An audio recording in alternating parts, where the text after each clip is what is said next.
At least once a year, I try to head up to rural Maine during hunting season and rent a small cabin for the weekend. I never bought my own place because I can't really afford something I'd only use once a year. So renting makes more sense. Plus, I'm not exactly an expert. I'm still learning how to hunt. For a few years, I went with my uncle, but his health hasn't been great lately. So I've been going alone. Last year, 2024, at the time I'm writing this, was the last season I went hunting. It was November, and the cabin I rented was near a national forest. I got there late on a Friday, after finishing work and driving almost 4 hours. When I turned onto the long dirt road that led to the cabin, it was pitch black outside and completely silent. That time of year, there aren't even crickets anymore. The silence was heavy, and the darkness felt endless. I parked as close to the cabin as I could. The owner told me the key would be under the doormat, and it was. I carried my 2 bags inside and unpacked them onto the only bed in the single bedroom. The cabin was small but cozy, and the heat was already on, which felt good since November in Maine can cut through your bones. There was cable and Wi-Fi, so I set an alarm for dawn. That's when I figured I'd have the best chance at spotting deer. The next morning, I woke up right as my alarm went off and walked into the woods within half an hour. Since the place was unfamiliar, I set up behind a downed tree. I figured it would just be a waiting game, but then I heard a man's voice behind me. My chest tightened. I turned and saw a man with gray hair, maybe in his 50s, slowly walking toward me. His voice was low and angry. "What the hell are you doing here?" I froze for a second. "Excuse me?" I asked. He said, "Hunting's not allowed here.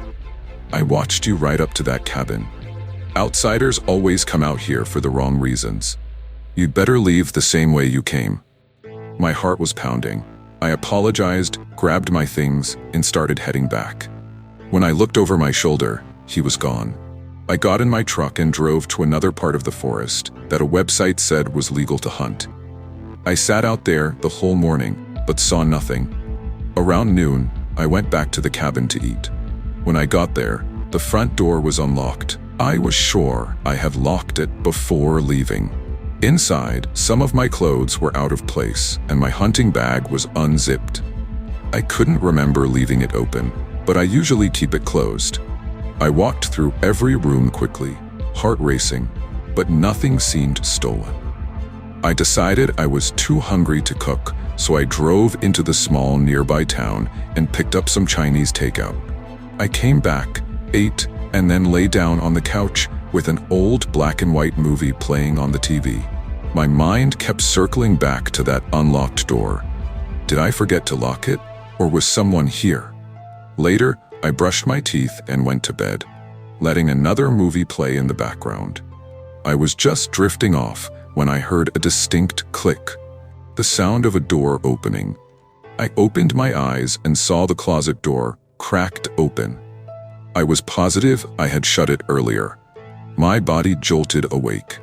I grabbed my Taurus PT-92 from my bag, turned on the bedroom light, and aimed at the closet. My voice shook as I yelled, "Come out right now or I'll shoot."